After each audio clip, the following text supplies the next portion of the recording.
घायल कर्ण से कृष्ण ने ली परीक्षा और अर्जुन भी हो गए नतमस्तक। रोमांचक कथा आप भी सुने पूरी कहानी और सब्सक्राइब और कमेंट करें।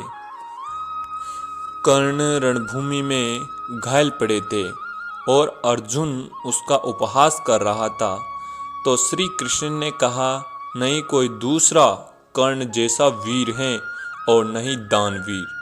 दोनों परीक्षा लेने कर्ण के पास पहुंचे और अर्जुन उत्तीर्ण हुए। जब दान की बात आती है तो दुनिया कर्ण को ही याद करती है, परंतु क्या आपको पता है कि ऐसी क्या कहानी है कर्ण और दान के बीच? अगर नहीं तो आइए जानते हैं इस रोमांचक कहानी को। महाभारत का युद्ध चल ही रहा था और सूर्यास्त होने के कारण सभी अपने अपने शिविरों में थे। उस दिन अर्जुन ने कर्ण को पराजित कर दिया था, इसलिए वह अहंकार में चूर चूर था। वह अपनी वीरता की डींगे हाँकते हुए कर्ण का तिरस्कार करने लगा। श्री कृष्ण की कर्ण की तारीफ यह देखकर श्री कृष्ण बोले, पार्थ, कर्ण सूर्य पुत्र हैं।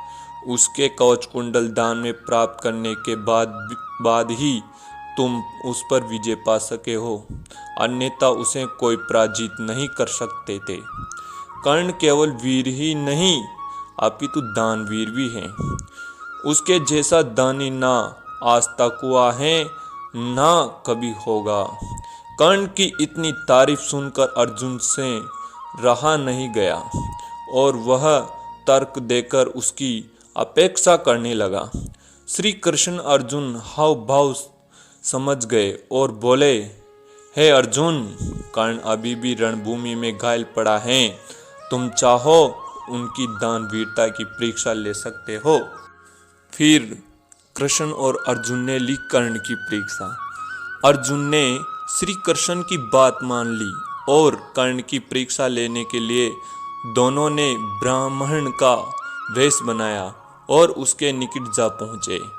मरणासन्न होने के बावजूद भी कर्ण ने उन्हें प्रणाम करते हुए कहा, आने का हेतु पूछा। श्री कृष्ण बोले, राजन, हम यहाँ भिक्षा लेने आए हैं, कृपया हमारी इच्छा पूर्ण करें। तो कर्ण थोड़ा हिच कर बोला, हे भूदेव, मैं रण क्षेत्र में घायल पड़ा मृत्यु का इंतजार कर रहा हूँ। मेरी सारी सेना भी मारी जा चुकी हैं। अब मैं आपको बुला क्या ही दे सकता हूँ। श्री कृष्ण बोले, राजन, अब हमें खाली हाथ ही लौटाना होगा, परंतु अगर हम खाली हाथ लौटे तो आपकी खूब बदनामी होगी, तो लोग आपको धर्महीन राजा के रूप में याद करेंगे। कर्ण बोला, ठहरिए भूदेव, मुझे बदनामी, लेकिन मैं धर्महीन होकर नहीं मरना चाहता, तो मैं आपकी इच्छा जरूर पूरी करूंगा।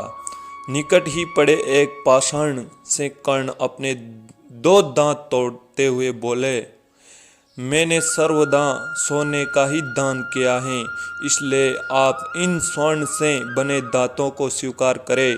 श्री कृष्ण बोले, राजन, हम यह स्वर्ण नहीं स्वीकार करेंगे, क्योंकि यह झूठा भी है और इस पर खून भी लगा है। तब कर्ण घिसते हुए अपने धनुष तक गए और उस पर बाण चढ़ाकर गंगा को याद किया। तत्पश्चात बाण भूमि पर मारा और भूमि पर बाण लगते ही वहां से गंगा की तेज धारा निकलने लगी।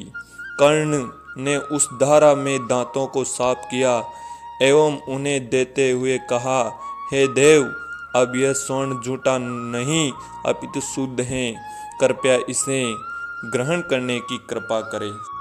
इस दृश्य को देखकर अर्जुन और श्री कृष्ण अपने वास्तविक रूप में आ गए और यह देखकर कर्ण भावुक हो गए। तब श्री कृष्ण ने उसे आशीर्वाद देते हुए कहा कि कर्ण, जब तक यह पृथ्वी रहेगी तब तक तुम्हारा दान वीरता का गुणगान हरे और किया जाएगा। तुम्हारी यह बाण गंगा युगों युगों तक तुम्हारे गुणगान करती रहेगी और तुम मोक्ष प्राप्त करोगे। यह पूरी लीला देखकर अर्जुन भी कर्ण के समक्ष नतमस्तक हो गए। कर्ण की इन वीरताओं को देखते हुए श्री कृष्ण ने अर्जुन से कहा, हे अर्जुन, तुम बहुत गिड़गिड़ा रहे थे अपनी वीरता पर, अपने इस पर, तो अब देखो कर्ण की वीरता और दानवीरता। तो कर्ण को देखकर अर्जुन बोला, हे कृष्ण, हे माधव, ऐसा दानी आज तक नहीं देखा और नहीं देखा जाएगा। ये दानवीर नहीं, महादानवीर हैं। ऐसी स्थिति में कोई व्यक्ति दान क्या उठकर पानी भी नहीं पिला सकता। इस वीरता को देखकर मैं बहुत शर्मिंदा हुआ है। श्री कृष्ण माधव, मुझे क्षमा करे। ऐसे कर्ण की इस लीला को देखकर मुझे बहुत दुख पछतात हो रहा है मेरे श्री कृष्ण भगवान।